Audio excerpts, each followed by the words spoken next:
Well, good morning, people. We're back. We're back yet again with yet another artwork. Staying with water, moving inland, and this week's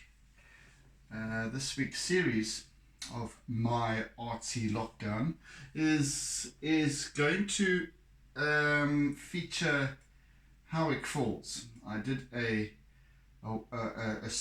small waterfall quite near to Howick Falls fairly recently, a few weeks back, and but this time I'm featuring Howick Falls themselves, but not the entire falls, just a small portion of them. Now, and this is really a study of the cliffs, of the foliage atop the cliffs, and a small part of this will be where the water cascades, the Umgeni River cascades over the top. I mean, the falls themselves are some 95 meters in height from top to bottom to top, and the which is what 310 feet or something like that. So this is going to be about featuring that top, maybe 20 meters or so. There. Anyway, right, composition time. Let's get this show on the road, shall we? Let's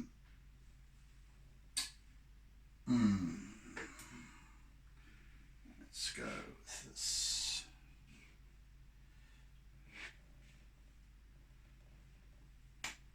That's about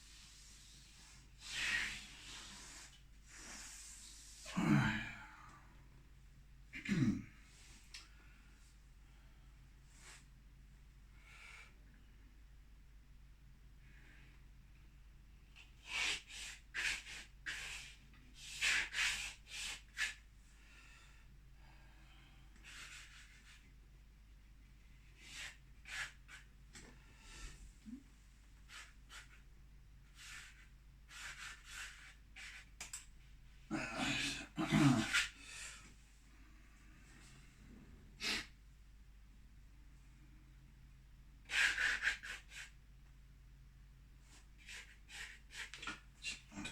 Here, let's get that.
So the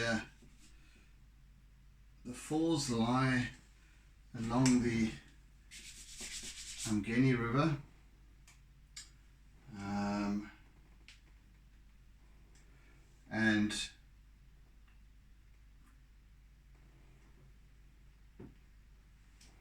And are in the vicinity of Howick, the town of Howick, hence the name, of course. and then they flow on down towards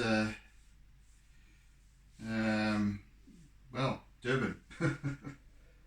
So they've headed through. I'm just trying to get my ducks in a row here, geographically. Sometimes I get a bit mixed up with where things are. So the river comes into Midmar Dam, and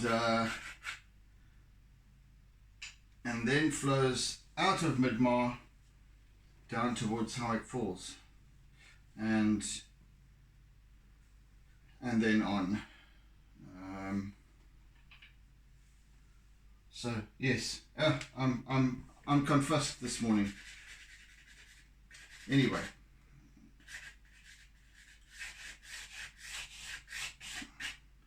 something like that.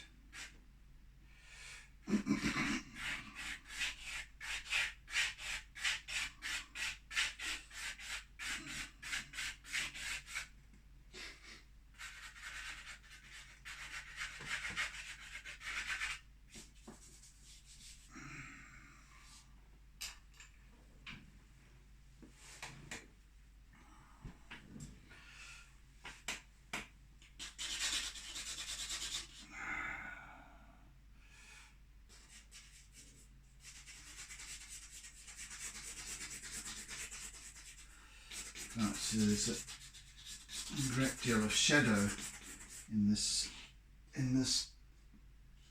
part, in this section over here.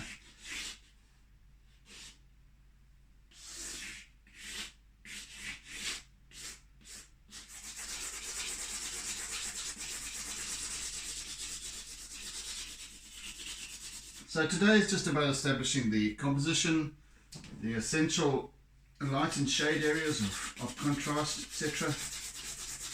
And then we take it forward from there, colour and all the rest.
Oh, now we've decided to hit a hard spot. Okay, again.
there's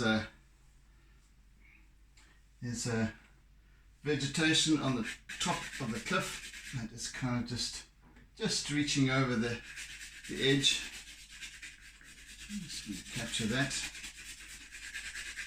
for a moment.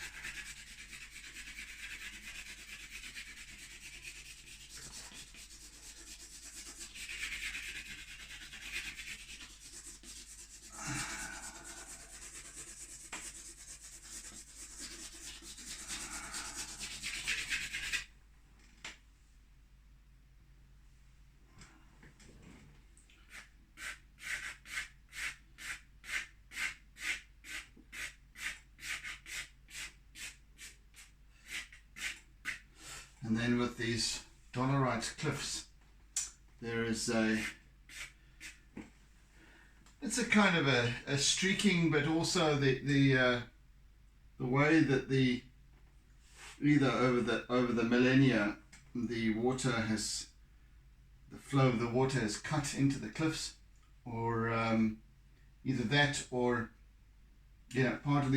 part of the rock surface has fallen away along the years, and that's evident by the scattering of large rocks at the base of the cliffs. So they leave, when they break away, they leave these almost vertical fissures and cracks and what have you.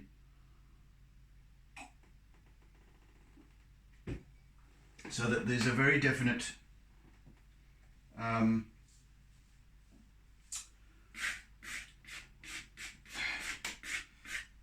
longitudinal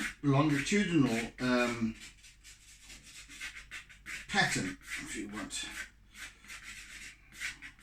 So I'm just trying to establish that as well as I go, and of course the falls themselves are pretty much straight downwards.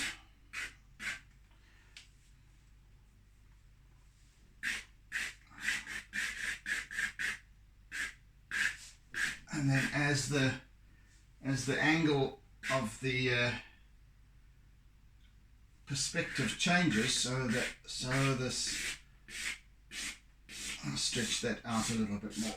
So, okay, so our focal point is pretty much in this area, and then everything sort of bends out from that. All right, as the it's almost like if you could imagine a fisheye lens bends everything except for in the center.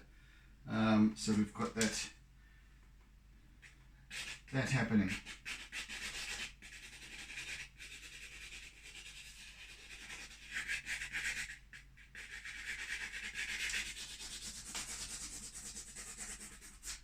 Right. And that's essentially our composition.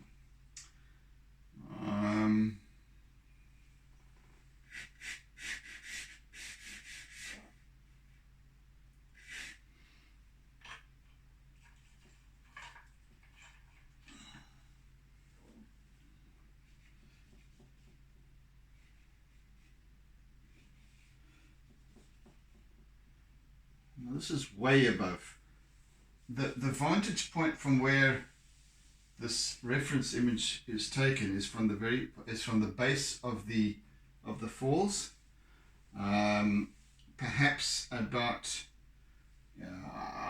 maybe about 50 meters. There's a great big pond at the base of the falls, and maybe that's 50 meters across. So what's up, Kit Kat? Yes, so then we've got, I mean, you can sometimes see people peering over the edge of the, but it's more off to the side here, but they're tiny. They would be tiny up here. Hello, Kit Kat. Hey, what's up?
go. You can kind of get the picture of where we're heading with this. So this is not going to be full of surprises.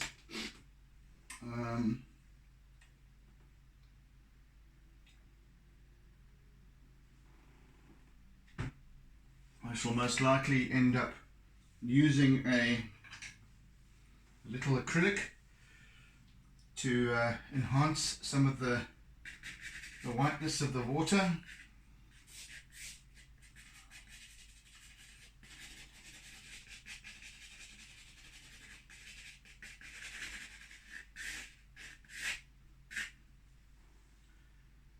And there's at least one interesting face, and I might or might not be able to capture that in this. Oh, I'll give it a go, but I might forget to, because I don't always refer absolutely to recreating the reference image. It's not my goal. So, yeah, see how it goes, eh?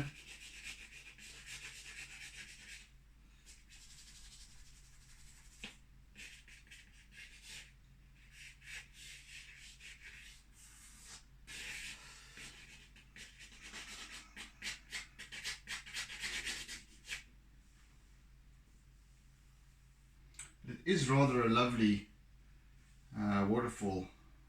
It has some substantial grandeur to it.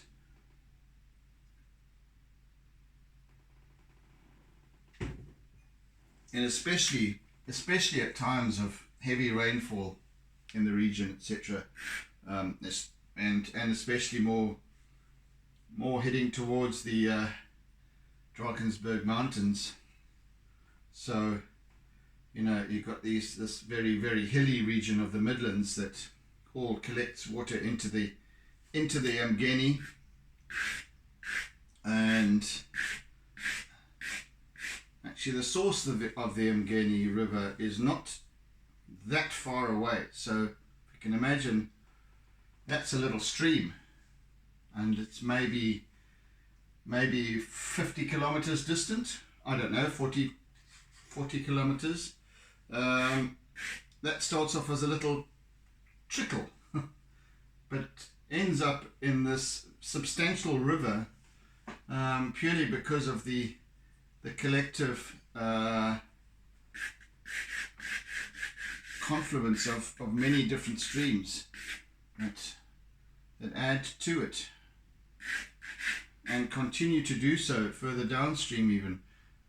As I said, the piece that I had done previously is around the corner in one of the little gorges, and that feeds into this river, as a little stream almost. And then just a bit further down, there's another stream, and so on and so forth, and they all contribute towards the ultimate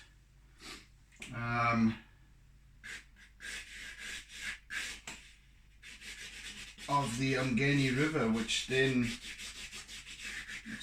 flows out at Durban, where I am in this moment.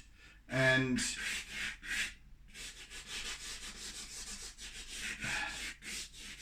at that point, even though it's fairly sluggish, it's must be 200 meters wide by that point. I'll have to measure it, but and in flood, it's an absolute deluge. It really is. It's frightening. It's many years ago, the Umgeni River washed away during I think it was Cyclone Demoina. No, must have been prior to that. It washed away one of the main bridges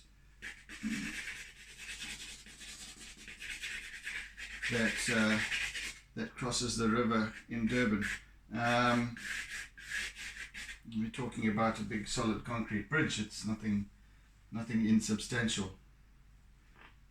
I remember Demoina, of course, that brought down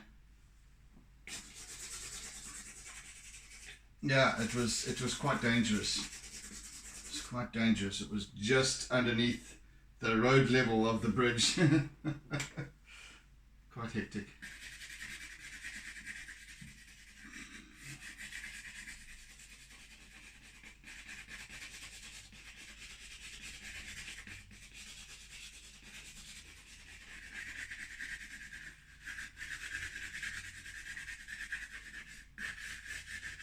I think that Des Moines was in 1983.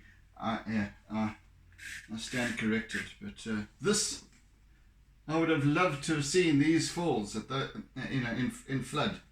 Wow, it must be quite something else, really. Yeah, quite something.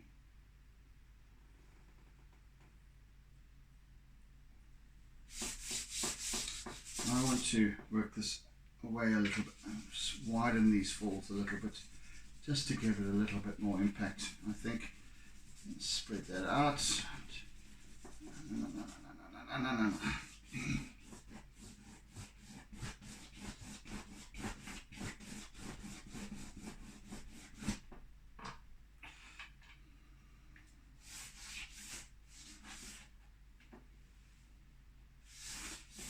Just giving it a little bit more impact, shall we?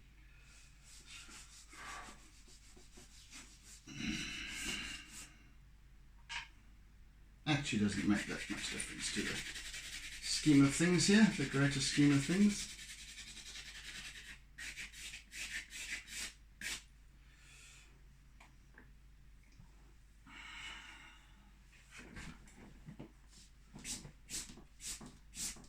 I just want to work over there a little bit. Go some tea first.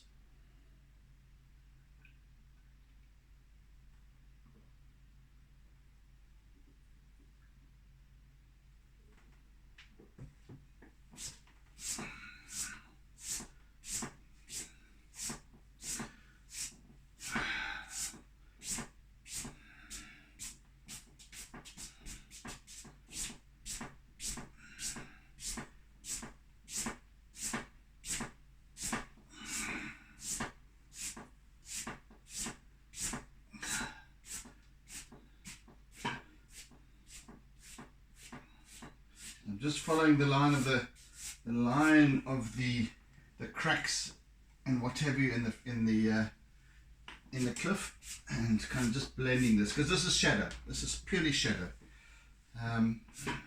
So it doesn't need to be.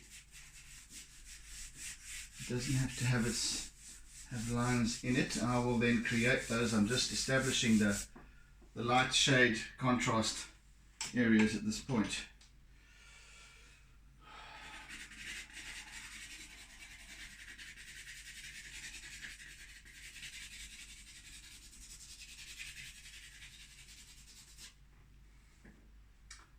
And all of this is going to be a lovely blue sky.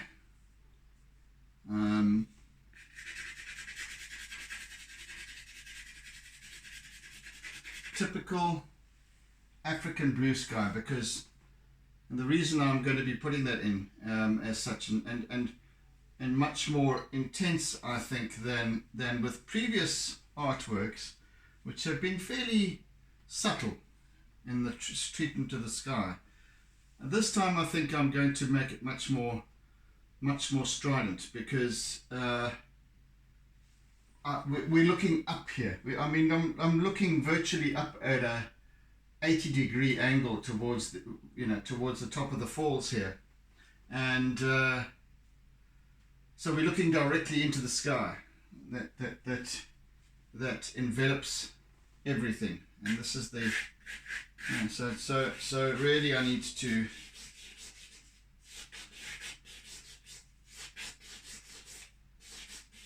give attention and focus to the African sky, which essentially encompasses almost, let's say, a third of this piece, and it's just plain blue. I might add a fleck of cloud here and there, but other than that, it's plain blue.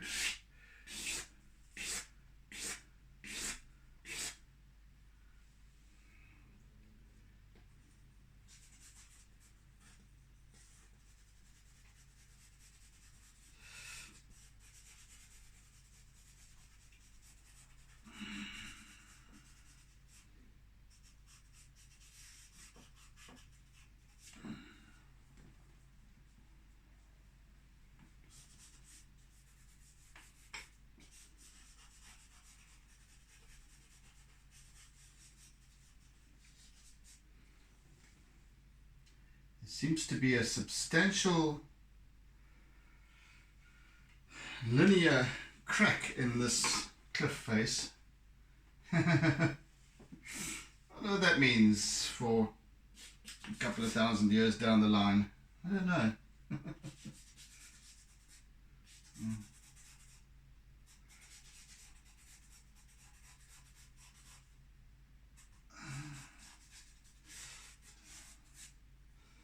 Very substantial crack. Fissure.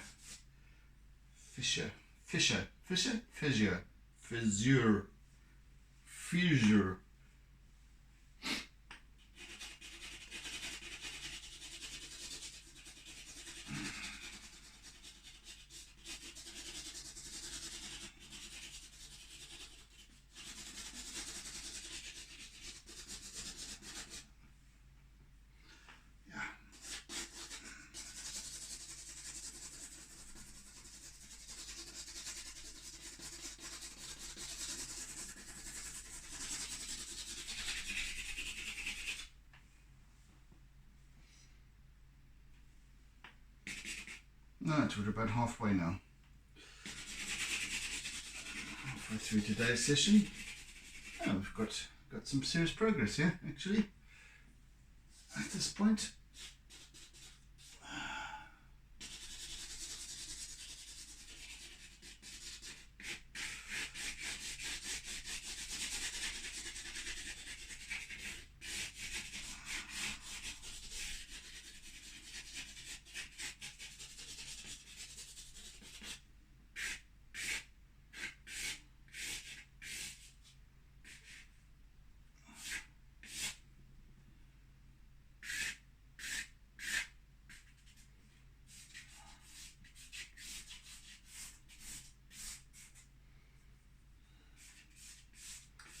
Some of the more prominent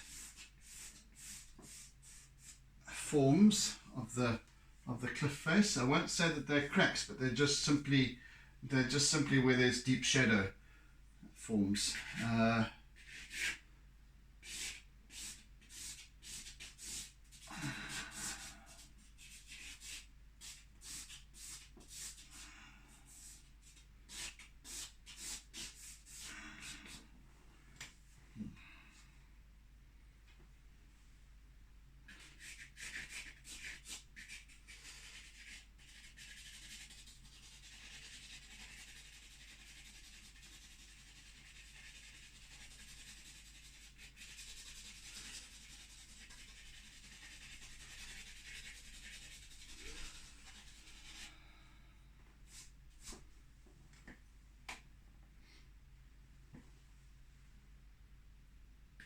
I have been meaning to do this piece for some time though,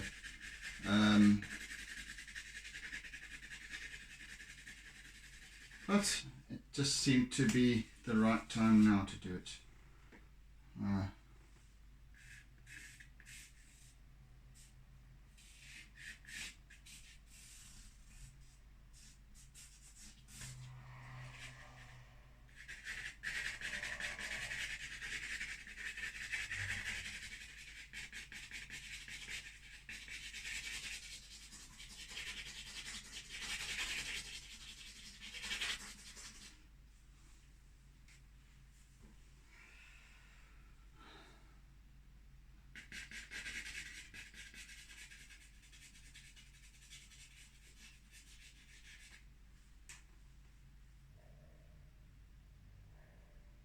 Goodness, that car, whatever it is, if it was the 80s, I would have said that that was like a Fiat 124.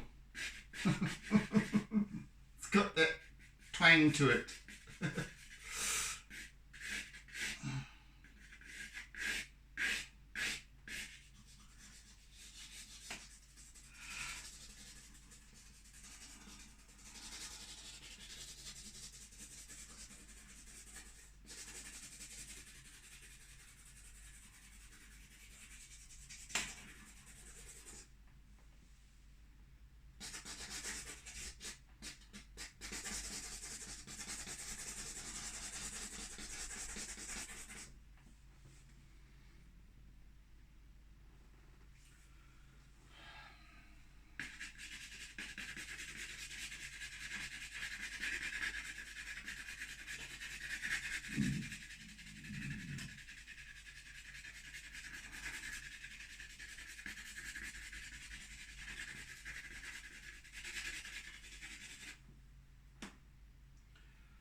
going to leave the skyline of the tops of the where the foliage is. It sort of also kind of cascades over the top of the cliff. So I'm going to leave it fairly insubstantial at this point, because I want to first fill in where my sky goes, and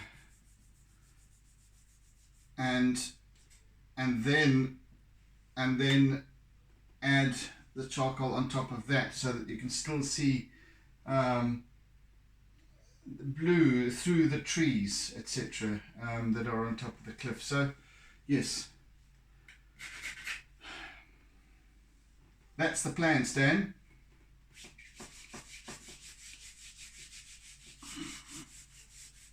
So dolerite is the stone that you see that you find in this region.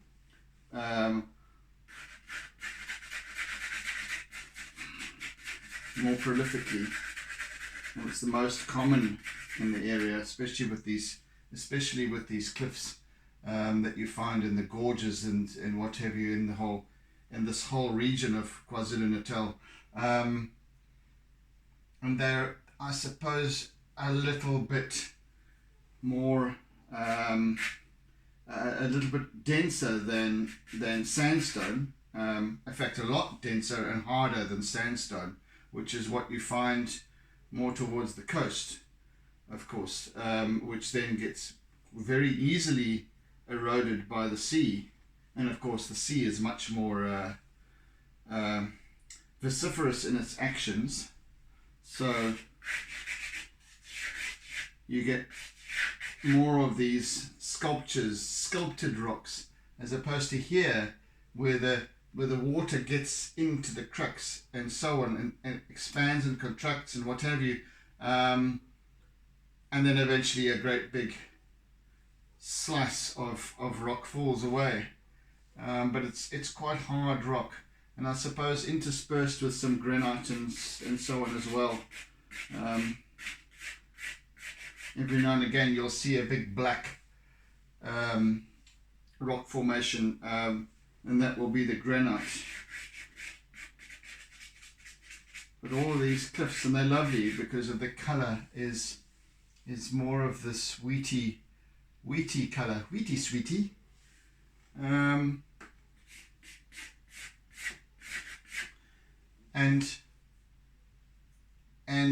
you know, my favourite combination is that sort of colour, is that the sky blue and the wheat colour, just for whatever reason. So yeah, look, it's going to be quite a nice balance of colour, this piece, with little smidgens of green here and there, with the foliage growing amidst the cracks on the cliffs, and across the top edge. This part over here is a bare cliff, is bare rock, but there's a little shrub or two that are just poking over the edge, and there appears to be even some sort of midstream over here as well, indicating that this hasn't been in flood for some time. I mean proper flood, not just heavy rainfall.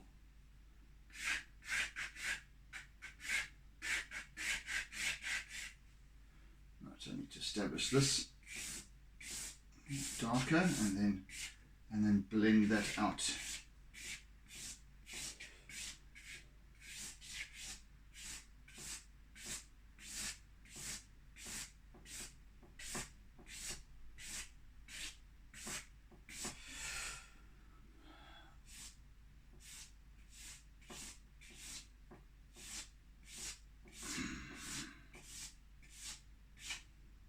You know, it's like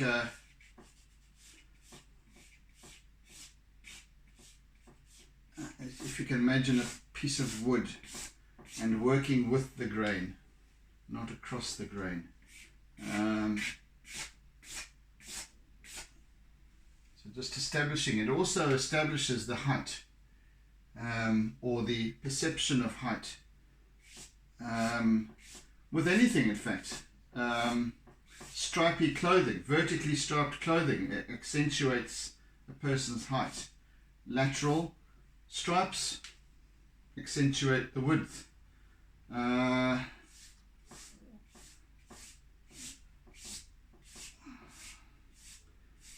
It's an optical illusion, of course,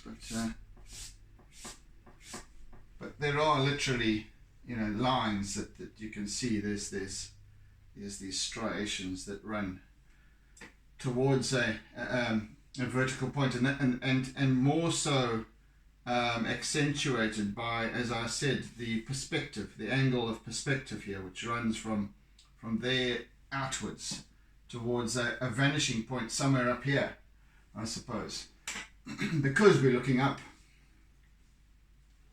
into the sky above.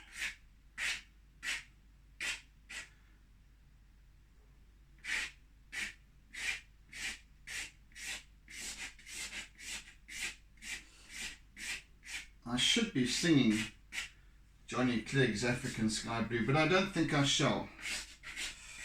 I'm not that kind of artist.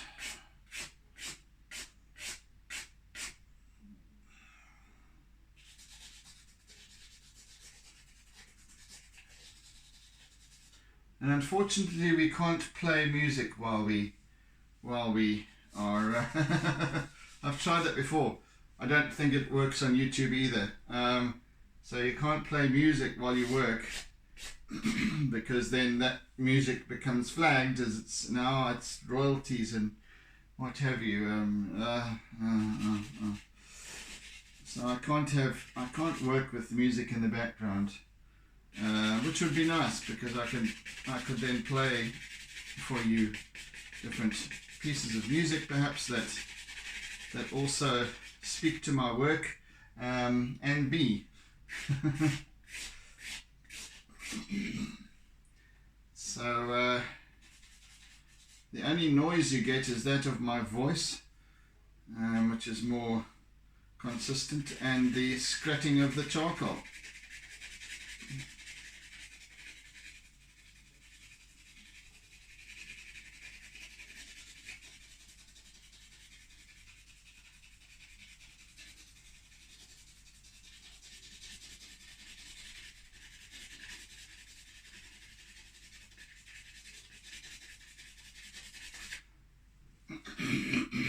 Yeah, so we're making progress today. Wow.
clearer a little bit.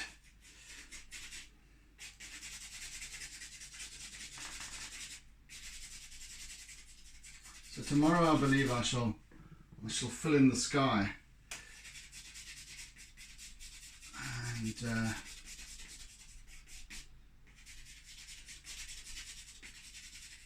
and the rest is just a cruise.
So I'm working very loosely with my charcoal, and you can see I'm holding it at the very end so that I don't need any precise line work or anything like that. It's just really building form, yes, but body to this piece, and I will use my probably black contact crayon to form these more delicate cracks and fissures and what have you in the rock face, and how the rocks are formed. There's almost a cubism type form to these rocks, which I shall try to achieve. So once again, we'd be back to a section of this piece which would be, taken out of context, would be entirely abstract. Entirely abstract.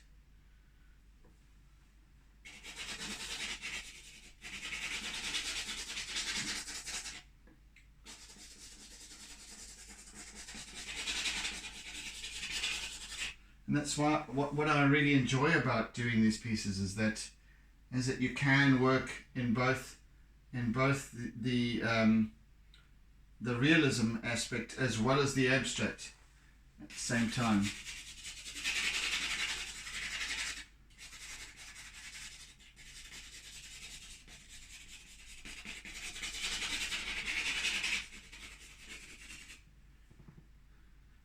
I mean, you can virtually take a quarter of this piece, or even perhaps more, a third, and it could be an abstract artwork, which adds to the interest and intrigue to an artwork, I believe.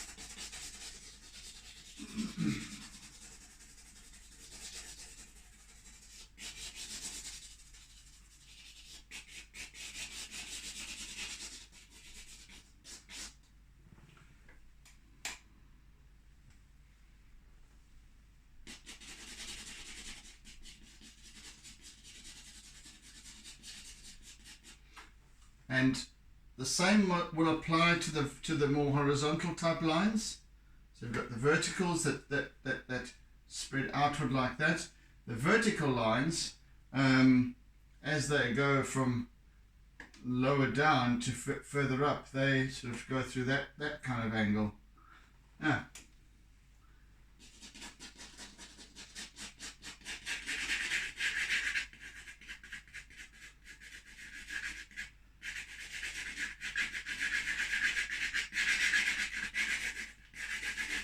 Not that they would reach anywhere near horizontal, because of the height, the elevation that we from our vantage point. or from our viewpoint at the base of the falls.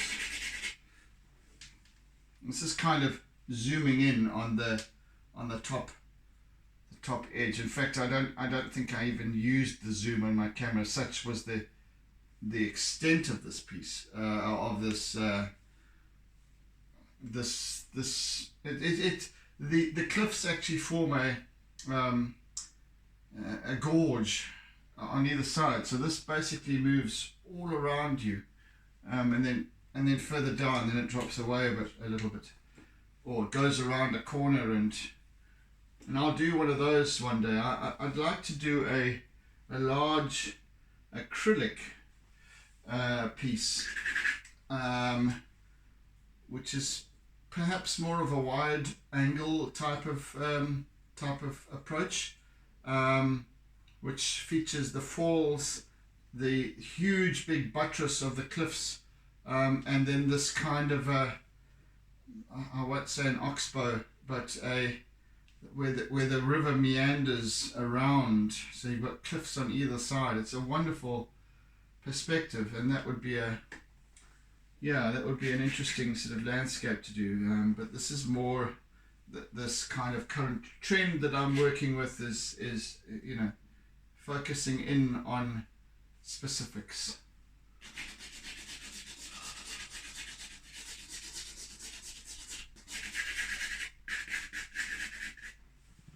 So create these little lines that just add to or accentuate the perspective quite subtly, because these lines will be drawn over and what have you.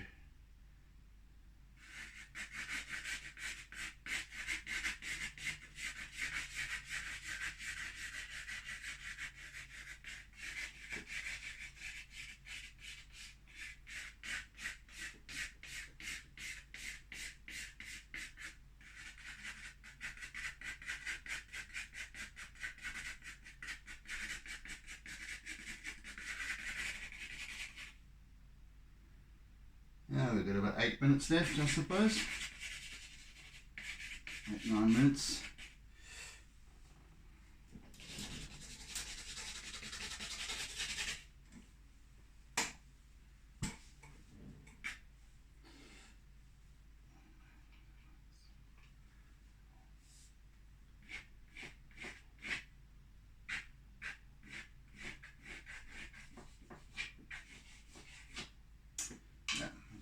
For now, let's leave that.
In fact, there's going to be a great deal of line work in this with my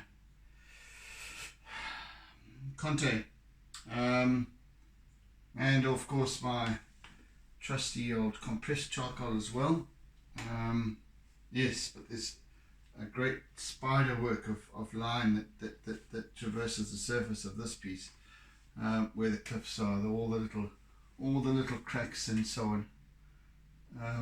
Shadow areas, and yeah.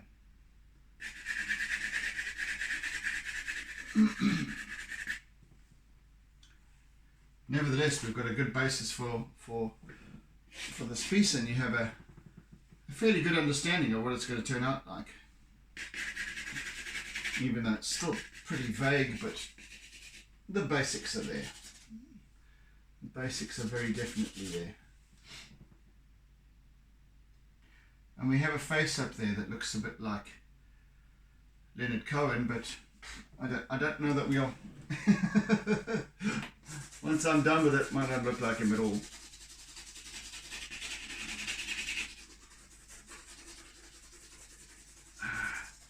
There are some people who see faces in rock formations and cliff faces and so, well, excuse the pun, but cliff faces, and clouds and tea leaves.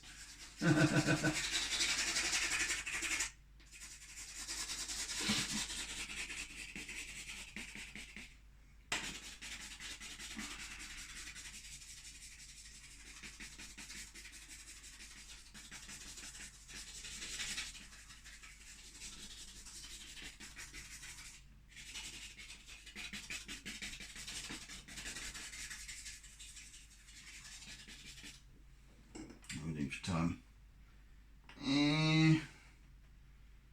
4 minutes.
I don't need to put a great deal of colour into the cliffs actually, when I think about it, because they're just off grey.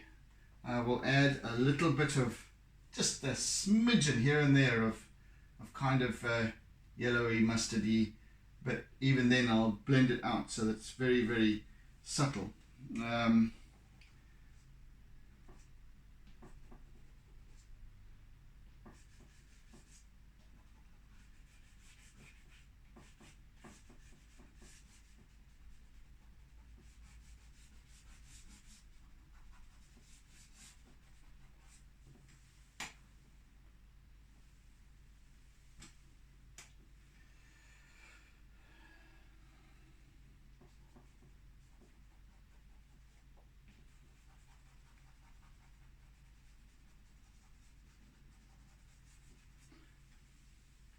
And you'll see every now and again where the falling water, underneath the water, the cascading water behind it, you'll find perhaps a ledge or something, when the water hits it, it changes its trajectory, so that you get these little sub cascades within the overall piece. So yeah, I'm looking forward to depicting that.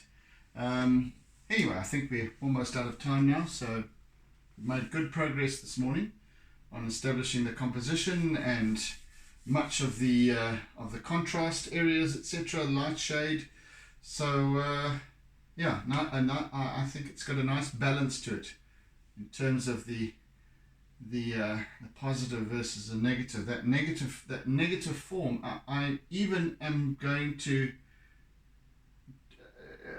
decide whether or not I'm going to add cloud, or whether it just needs to be this absolute flat blue, because that forms a lovely negative space in this busy, essentially very busy piece otherwise.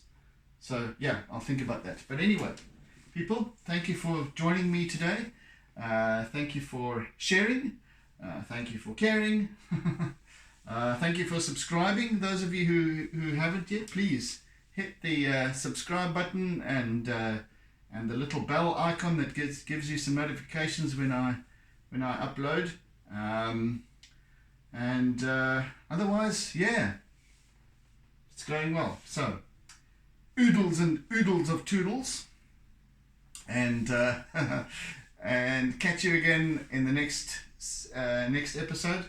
And take care further. Have a fantastic day. Toodaloo and oodles and doodles and of doodles. Not too many poodles.